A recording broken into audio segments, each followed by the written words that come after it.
munyemere rero tugiye kwinjira mu mwanya twige ijambo ry'Imana, dusangire ijambo ry'Imana.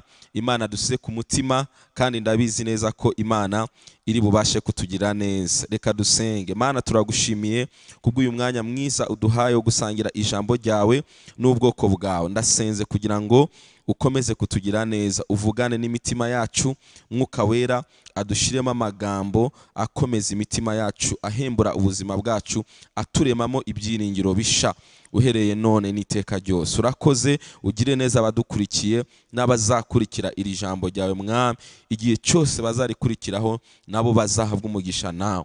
Icyubahiro gikomeze kuba icyawe mu izina rya Yesu Kristo, amen. Imana ibaha umugisha. Tugiye kuganira ijambo ry'Imana. Dufite teme ivuga ngo shaka Uwiteka, ubwoba buzahunga. Ni teme nziza cyane, shaka Uwiteka, ubwoba buzahunga. Iyi teme ni nziza cyane kubera ko iyi si turimo, ubu buzima turimo, n'ukuntu umuntu aremwe muri we harimo akantu ko kugira ubwoba.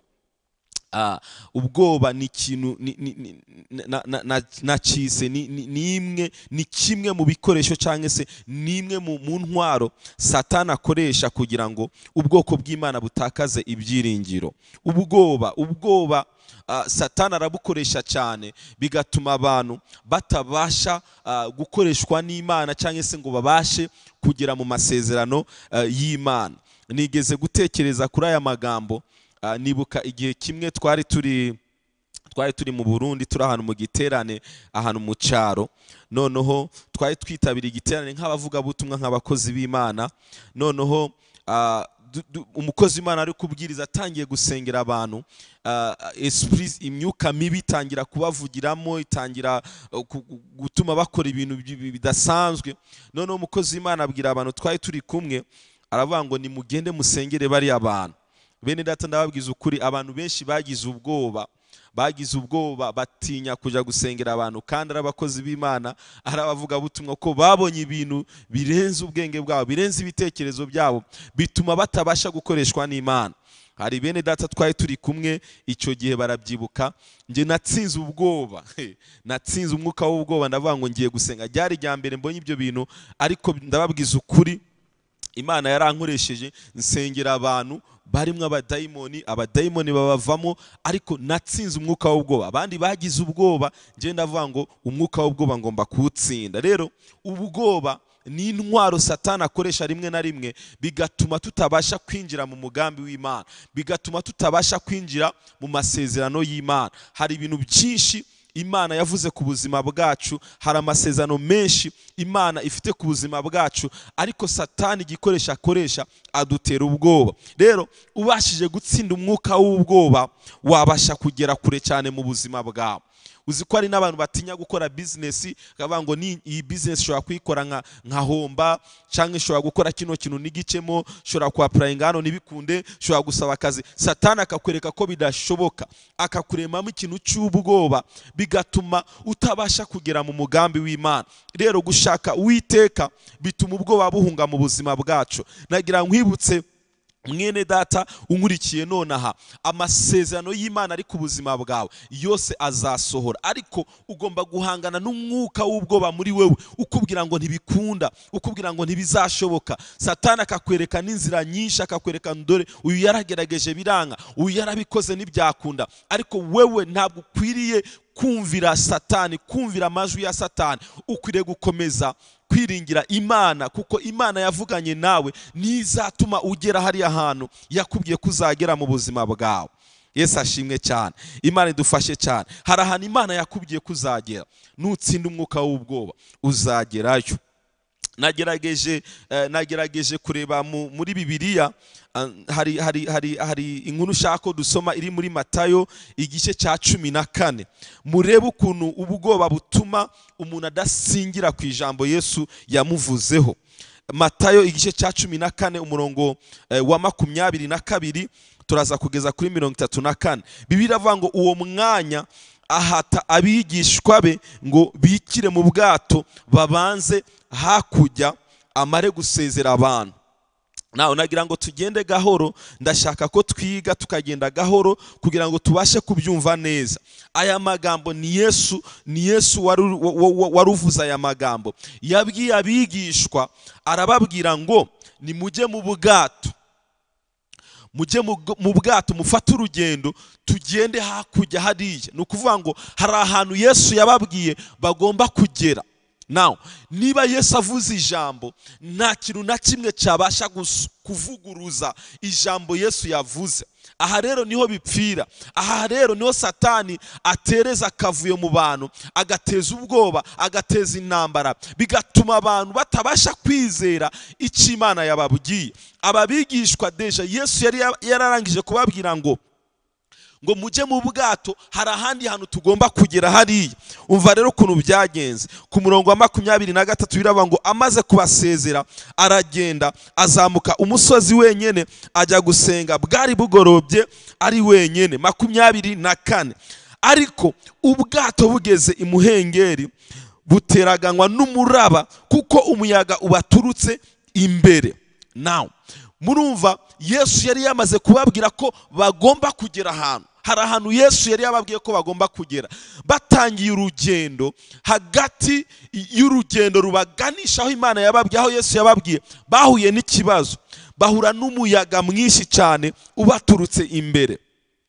Ngo nuko mu nkoko aza aho bari agendesha amaguru hejuru y'inyanja. 26 ariko abigishwa bamubonye agendesha amaguru hejuru y'inyanja bahagarika imitima, batakishwa n'ubwoba bati ni umuzimu. Urumva ubwoba bwatumye abigishwa bitiranya Yesu bakamwitiranya n'umuzimu. Kubera iki? Kubera umwuka w'ubwoba. Umwuka w'ubwoba naje gusanga utuma abantu badahishurirwa by'ukuri. Iyo ufite ubwoba ntabwo ushobora guhishurirwa Kristo neza. Iyo ufite ubwoba hari ibintu udashobora kumenya neza. Ubwoba iyo bwamaze kugutera, Imana niyo yakuganiriza ikaguha amasezerano, ikakubwira ibitangazo ugiye kubona, kubera ubwoba buri mu mutima wawe butuma utabasha kumenya iby'Imana iri kirakora mu buzima bwawe. Niyo mpamvu tugomba gutsinda umwuka w'ubwoba. Imana idufashe cyane. 27 ngo ariko uwo mwanya ngo Yesu avugana nabo ati nimuhumure ninjye mwitinya. Imana ishimwe cyane.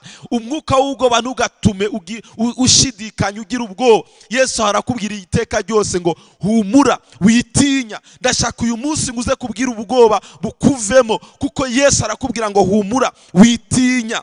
Imana ishimwe cyane. Kuri 28 ngo Petero aramusubiza ati mwami niba ari wewe untegeke nze aho uri ngendesha amaguru hejuru y'amazi. Imana ishimwe. Petero yarabizi neza ko icyo Yesu avuga kiri bukoreke. Niyo mpamvu yabwiye Yesu, aramubwira ngo Yesu niba ari wewe gose mbwira ijambo nanjye ngusanga aho hantu uri. Haleluya. Ijambo Yesu avuze riba rifite imbaraga, ariko Satani yazanye umwuka w'ubwoba muri wowe bituma ushidikanya n'icyo Yesu yavuganye n'ubuzima bwawe. Yesu aramusubiza ati ngwino. Iri jambo ryonyine Yesu yaravuze ngo ngwino ryari rihagije ko Petero agenda akagera kuri Yesu. Reka nkubwire mwene data, ijambo Yesu yakubwiye, ijambo Imana yakubwiye rirahagije kugira ngo ugere ku mugambi w'Imana. Rirahagije. Ntabwo imiyaga izabura, ntabwo intambara zizabura, ntabwo ibigeragezo bizabura, ariko ntibizavanaho ijambo Yesu yakubwiye. Haleluya. Ntibizavanaho ijambo Yesu yakubwiye. Yesu aramubwira ngo ngwino. Petero ava mu bwato. Urumva ko yavuye mu bwato agendesha n'amaguru hejuru y'amazi ngo asange Yesu. Ni ukuvuga ngo ijambo Petero yari yagizeye kandi riramukorera, kuko yavuye mu bwato atangira kugenda n'amaguru hejuru y'amazi. Urumva ko ijambo Yesu yamubwiye ngwino ryari iry'ukuri kandi ryari rifite imbaraga. Ariko dore rero hano byapfiriye. Dore hano byapfiriye ngo ariko abonye umuyaga ko ari mwinshi aratinya agira ubwoba. Ngaha rero hano bipfira mu buzima bwacu, ngo aratinya agira ubwoba, ngo atangiye kurengerwa arataka ati databuja nkiza. Petero igitangaza cyari cyamaze gukoreka, kuko yari yamaze gukora step yo kuva mu bwato atangira kugenda hejuru y'amazi nk'uko Yesu yari ari kubigenza. Imana ishimwe cyane. Igitangaza cyari cyakoretse, ariko kubera yabonye imiyaga, abona umuyaga ubaye mwinshi, ahita agira ubwoba. Satani amuteramo ubwoba, bituma kwa kwizera rya jambo Yesu yamubwiye gusubira inyuma, atangira kujya mu mazi, atangira kwibira mu mazi. Ahangaha rero niho bipfira bene data. Ijambo Imana yakubwiye riracyafite imbaraga. Ijambo Yesu yavuganye nawe riracyafite imbaraga. Ubuhanuzi n'amasezerano y'Imana aracyafite imbaraga, ariko kugira ngo ubigeremo uzahura n'iyi miyaga nk'iyi ntumwa zahuye nazo ziri mu mazi. Uzahura n'ibigeragezo, uzahura n'intambara, uzahura n'ibiguca intege, ariko nagira ngo ubwire ngo ibyo byose nubwo byaba bihari, ukwiriye gukomeza kwizera ijambo Imana yavuganye nawe, ugatsinda umwuka w'ubwoba, kuko ibyo ngibyo Satani aba ari kubizana kugira ngo utagera mu mugambi w'Imana. Imana ishimwe cyane. Petero yari yarasobanukiwe ibanga ryo gusenga no kwinginga, turaza kubigarukaho dusoza. Petero amaze kubona ko ari kuruhama, ari kwinjira mu mazi, Bibiliya yatubwiye ngo arataka, atangiye kurengerwa, arataka aravuga ngo databuja nkiza, ndashaka kuvugana n'umuntu unkurikiye nona. Niba ubonye ubuzima bwawe busa nkaho bwatangiye gusubirira hasi, takira Yesu, araza kugutabara mu izina rya Yesu. Niyo mpamvu turi hano, ni ukugira ngo twongere dusenge, twirukane umwuka w'ubwoba, twirukane imbaraga zose zigwanya ubuzima bwacu, zitubuza gusingira amasezerano yacu. Niyo mpamvu turi hano, ni ukugira ngo twongere kandi tubwire Yesu ngo Yesu twacitse intege, Yesu twarananiwe, ntabwo twakwiringiye uko bikwiriye, ntabwo twizeye ijambo uko bikwiriye, ongera udukize, ongera udutabara. Petero yaratatse arabwira Yesu ngo databuja nkiza. Imana ishimwe cyane. Uyu munsi hari umuntu Yesu ari bukize ubwoba, hari umuntu Yesu ari buvane mu cyobo, ahantu Satani yaguteretse, ahantu abadayimoni baguteretse, ahantu karande zaguteretse. Hari imbaraga z'Imana, hari imbaraga zo kubohoka, hari imbaraga zo gutabagwa. Yesu araje kugukura aho hantu Satani yagushize, kugira ngo umugambi w'Imana usohore mu buzima bwawe. Haleluya. Niba ubyize uvuge ngo amena. 31 ngo uwo mwanya ngo Yesu arambura ukuboko kwe, aramufata, aramubwira ati yewe ufite kwizera guke, niki gitumye ushidikanya? Ndasenga mu izina rya Yesu ngo Yesu arambura ikiganza cye, Yesu arambura ukuboko, agufate, agukure muri ayo madeni, agukure muri ubwo bugwayi. Ndasenze muri uyu mwanya ngo Yesu arambura ikiganza cye, agukure muri ibyo bibazo utinzemo, agukure muri ubwo bugwayi utinzemo. Yesu arahari ku bwawe, byizere mu izina rya Yesu. Yesu niyo tuba twatakaje kwizera, ariko iyo tumutakiye yumva gusenga kwacu akatugirira neza. Yesu yumve gusenga kwawe mwene data, Yesu yumve gutaka kwawe, Yesu areba amarira, Yesu areba agahinda ufite, yumve gusenga kwawe. Nk'uko atirengagije Petero ngo akomeze kugwa mu mazi, nawe ntakwirengagize, akugereho, akugirire neza. Mwizere hari ugutabagwa kuje mu buzima bwawe. Imana ishimwe cyane. Ngo baratambuka baja mu bwato, umuyaga uratuza. Iki ni igihe cyo gutuzwa k'umuyaga. Yesu agiye gutuza umuyaga wose wari umaze ukuzengereje, utuma ibintu byawe bitagenda neza nk'uko ubyifuza. Yesu agiye gucecekesha uwo muyaga mu izina rya Yesu. Now kuri 33 ngo abari mu bwato ngo baramupfukamira, baramubwira bati nukuri uri umwana w'Imana. Yesu agiye gukora igitangaza mu buzima bwawe, kizatuma bagukikuje bongera kwizera Imana, bongera kwizera Yesu wakurikiye. Imana ishimwe cyane. Ndasoza kuri 34 ngo Bibiliya avuga ngo nuko ngo bamaze gufata hakurya bagera imusozi. Aka kantu kanshimishije. Twatangiye tuvuga Yesu yabwiye abigishwa be ngo tugere hakurya, nubwo imiyaga yabaye hagati, ariko byarangiye n'ubundi bageze aho Yesu yababwiye ko bagomba kugera. Mwene data, iyo miyaga ubona imbere yawe, izo ntambara ubona imbere yawe, ntago zizabuza umugambi w'Imana gusohora. Igihe cyose ukizeye Imana, igihe cyose ukiringiye Imana, uzagera aho Imana yakubwiye kugera mu izina rya Yesu. Ndasubiyemo ngo uzagera aho Imana yavuze kugomba kugera mu buzima bwawe. Imana ishimwe cyane. Imana ishimwe cyane. Ubwoba hari igihe butuma abantu batageraho Imana yifuza ko bagera, ariko uyu munsi utsinde ubwoba.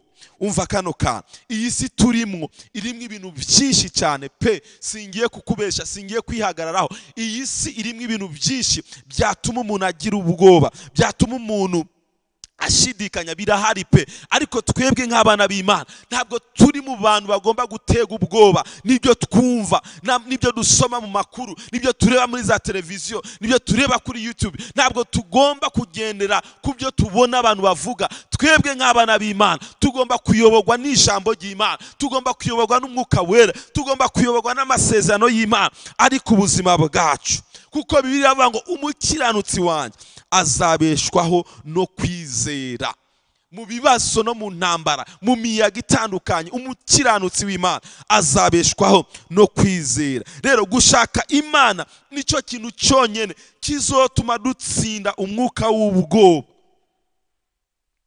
Gushaka Imana nicyo cyonyine dusigaranye, niyo option yonyine dusigaranye yatuma dutsinda ubwoba. Kuko ibibazo byo birahari, abakire barataka, abakene bagataka, abafite amafaranga n'abatafite bose barataka. Essence yazamutse, ibiryo byarahenze, ibintu byose birakomeye, imisoro ibintu byose, abantu bose barataka. Ariko reka nkubwire, uwo n'umwuka w'ubwoba utakisha abantu. Barareba situation isi irimo bakumva ibyiringiro birashize, ariko option musigaranye, option dusigaranye ni ukwizera Imana, ni ugusenga, ni ugushaka Imana. Kuko Imana nifite controle y'ubuzima bwacu, nifite controle y'ibintu byose.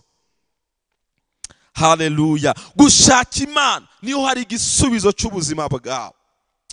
Umva ukuntu Matayo yanditse mu gice cya 6 ku murongo wa 31. Bibiliya ivuga ngo nuko nimukiganyire mugira ngo tuzajya iki, cyangwa ngo tuzanywa iki, cyangwa ngo tuzambara iki. Ntabwo ukwiye kwiganyira wewe mwana w'Imana. Umuntu wiganyira n'umuntu udafite ibyiringiro, n'umuntu udafite kwizera, n'umuntu yatewe n'umwuka w'ubwoba. Uyu munsi ubwoba buragufata ukibaza ngo amafaranga yashize, ejo nzajya gute, ejo nzambara gute, ejo abana banje baziga gute. Uwo n'umwuka w'ubwoba ukubuza gusingira amasezerano y'Imana. Rero Bibiliya ivuga ngo ntukiganyire, ntukiganyire. Imana idufashe cyane. Ntukiganyire ngo uzajya iki, uzambara iki. 32 ngo kuko ibyo byose abapagani babishaka, kandi so mu ijuru azi ko mubikwiriye byose. Imana irazi ko ukwiriye kwiga, Imana irazi ko ukwiriye kubona amafaranga yo kwishura ubukode bw'inzu, Imana irazi ko abana bagomba kwiga, Imana irabizi. Ariko Satani naguteza ubwoba, uraza kwisanga ahantu utari bubashe gutabagwa. Niyo mpamvu option usigaranye ni ugusenga, ni ukuba imbere y'Imana, kandi Imana yiteguye kugutabara no kukugirira neza. Arangije aravuga kuri 33 ngo ahubwo mubanze mushaka ubwami bw'Imana. Banza ushaka Imana no gukiranuka, banza ushaka Imana. Wiyita ku byo wumva n'ibyo ureba, oya, uzakora cyane n'ubundi bibazo bizahoraho. Ariko umuntu wirunduriye mu Mana, umuntu washize ibyiringiro bye mu Mana, mwene data, uwo muntu aba afite ejo heza. Umuntu wirunduriye mu Mana, Yesu ashimwe cyane, ibyiringiro bye birakomera. Imana ishimwe cyane. Uyu munsi nagira ngo nongere nkubwire ngo option usigaranye ni imwe, ngwino ku Mana. Ibyiringiro byawe bishire mu Mana. Niwizera akazi kawe, umushahara uzatera imibare ubone ntibivamo. Niwizera famille zikomeye ukomokamo, uzababwira ibibazo byawe be kugira icyo bagufasha. Niwizera inshuti zawe, uzababwira ibyo uri gucamo baguseke. Ariko option usigaranye ni ukwizera Imana. Ndashaka kubwira ngo uvana amaso ku bana b'abantu, ubanze uyahange Imana, ibindi byose bizagenda bigenda neza. Dawidi yamenye ibanga rikomeye cyane ko riri mu gushaka Imana. Arangije yandika muri Zaburi igice cya 34 ku murongo wa 5. Aravuga ngo nashatse Uwiteka aransubiza, arankiza ubwoba, haleluya, nari mfite bwose. Wabaye nka Dawidi mwene data, wabaye nka Dawidi ugashaka Imana, kuko iyo ushatse Imana iragukiza. Haleluya. Imana iragutabara, Imana irakwiyereka ikakumara ubwoba. Uyu munsi niba ufite ubwoba mu buzima bw'ubuzima bw'imibereho, niba ibintu byagucanza, ibanga rimwe gusa, shaka Imana. shaka Imana, Imana iraza kukumara ubwoba. Shaka Imana, Imana iraza kugutabara. Shaka Imana, Imana iraza kukwiyereka. Shaka Imana, Imana iraza kukugirira neza. Niyo option yonyine dusigaranye. Yesaya nawe aratwibutsa ko Imana iri kumwe natwe. Nusoma muri Yesaya igice cya 41 ku murongo wa 10, Bibiliya ivuga ngo ntutinye kuko ndi kumwe nawe. Imana iri kumwe nawe mwene data, nta mpamvu yo kugira ubwoba. Niba warizeye Imana, niba warizeye Yesu, iryo deni ufite Imana izagushoboza kugishura. Abana bawe baziga, iyo nzu urimwo uzayishura. Nugira ubwoba mwene data, tsinda umwuka w'ubwoba uyu munsi. Ubwire Satani ngo mva inyuma, wa mwuka w'ubwoba mva inyuma. Hari icyo Imana yavuze ku buzima bwanje. Yesu aravuga ngo ntutinye kuko ndi kumwe nawe, ngo ntukihebe kuko ndi Imana yawe. Ntukihebe, oya ntukihebe, ntukihebe. Niba ugihumeka, niba ukiri umuzima, haracyari ibyiringiro byo gutabarwa. Kubizeye Imana haracyari ibyiringiro byo kugirirwa neza n'Imana. Niba ukiriho, niba ingingo zawe zigikora, haracyari ibyiringiro. Kandi niyo waba ubona ko hari ibyo Satani yangirije, izera Imana, haracyari ugutabarwa kw'Imana ku buzima bwawe. Ngo ntukihebe, ngo ni koko nzajya ngutabara kandi nzajya nkuramiza ukuboko kw'iburyo ariko gukiranuka kwanjye. Hari ukuboko kw'iburyo kw'Imana guhari kandi kwiteguye kukugwanirira. Kurahari mu izina rya Yesu. Twebwe abamenye Kristo, Imana ntiyaduhaye umwuka w'ubwoba. No, niba waramenye Kristo ntabwo ukwiriye kugira umwuka w'ubwoba. Ni ibibazo byaba bihari, ni intambara zaba zihari, jyo wikomeza muri wowe ubwire ngo Yesu ari muri njyewe, arakomeye. Nibyo Paulo yanditse muri Timoteyo wa 2 igice cya 1 ku murongo wa 7, aravuga ngo kuko Imana itaduhaye umwuka w'ubwoba, ahubwo yaduhaye umwuka w'imbaraga n'urukundo no kwirinda. Imana yaduhaye umwuka w'imbaraga. Umwuka w'imbaraga uri muri wowe kuko ufite Kristo. Umwuka w'imbaraga uri muri wowe. Senya ibicaniro biguteza umwuka w'ubwoba byose, ubyirukane kuko imbaraga z'Imana zikorera muri wowe. Imana ibaho umugisha bene data. Nagira ngo dusoreze kuri utu tuntu dukenya. Nibiki byagufasha gutsinda umwuka w'ubwoba? Nibiki byagufasha gutsinda umwuka w'ubwoba? Icambere, gushaka Imana n'imitima yacu yose. Nibyo twatangiye tuvuga. Dawidi yarabivuze ngo nashatse Imana inkiza ubwoba. Iyemeza uyu munsi gushaka Imana n'umutima wawe wose. Umwanya ubonye witakaza igihe, shaka Imana. Nubona ibikugose bibaye byinshi, shaka Imana. Umwanya wose ubonye, shaka Imana n'umutima wawe wose, uraza kugirirwa neza. Urabizi na Yesu ajya kujya ku musaraba, usomye muri Luka igice cya 22 kuva ku murongo wa 39 ukamanuka hariya hasi.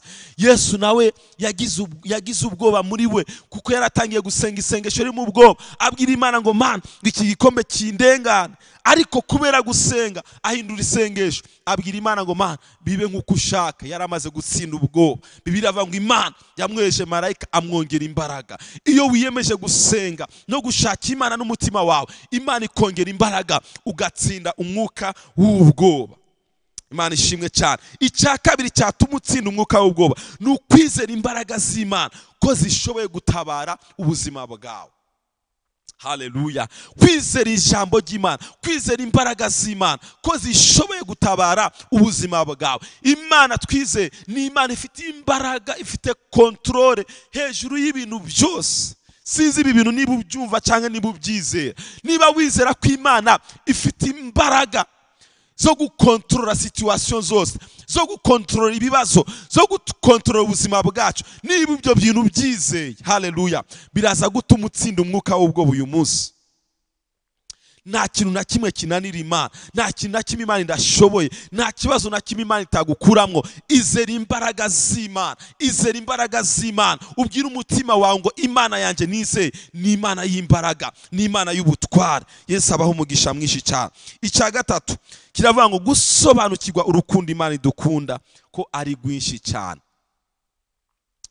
Haleluya. Buriya iyo usobanukiwe ko Imana igukunda, watsinda ubwoba pe. Ndakubwiza ukuri. Ubashije gusobanukirwa urukundo Imana igukunda, ukamenya ko Imana niyo yakuremye, niyo yatumye uvuka, niyo yatumye ubaho, niyo yatumye wiga. Imana niyo yatumye uhumeka ubisobanukiwe. Imana niyo yatumye Yesu aza ku isi kubera wewe usobanukiwe urukundo rw'Imana.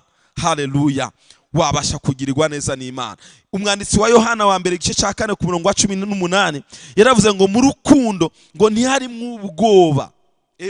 Umuntu uzi neza urukundo rw'Imana ntabwo yabasha kugira ubwoba. Wapi? Ngo ahubwo urukundo ruratunganijwe rwose ngo rumara ubwoba. Urukundo rumara ubwoba. Urukundo rw'Imana rutumaramo ubwoba. Gukunda Imana no gusobanukirwa urukundo rwayo bitumara ubwoba.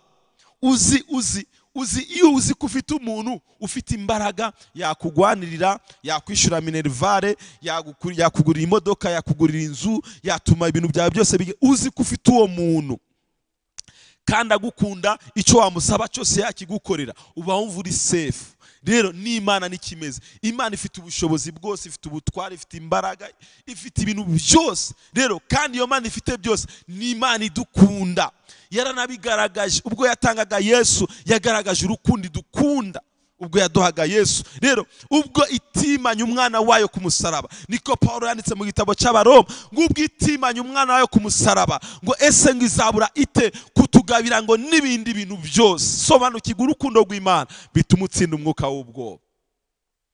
Haleluya, Yesu abaho umugisha bene data. Navuga ibintu byinshi cyane, ariko dukwiriye gushaka Imana, dukwiriye kwegera Imana kugira ngo umwuka w'ubwoba ushire mu buzima bwacu. Uyu mwanya ndashaka ngo wongere utekereze ku mbaraga z'Imana, wongere utekereze ku rukundo rw'Imana. Ibyo biraza gutuma ubuzima bwawe bwongera gusubizwamo imbaraga. Wizera Imana, wizera ijambo ry'Imana, wizera amasezerano y'Imana, uhaguruka ukomeze urugendo. Niba wari umaze igihe kinini ucitse intege, wumva ibintu bidashoboka, wumva ibintu bidakunda, haguruka wongere ushake Imana. Naje kukubwira ngo birashoboka. Naje kukubwira ngo Imana iracyafite imbaraga zo kuguha urubyaro. Imana iracyafite imbaraga zo kugukiza indwara. Imana iracyafite imbaraga zo kukwinjiza mu rushako rwawe. Imana iracyafite imbaraga zo guhembura business yawe. Imana iracyafite imbaraga. Haguruka uyishake n'umutima wawe wose, uraza kubona gutabagwa n'Imana. Nagira ngo dusenge bene data.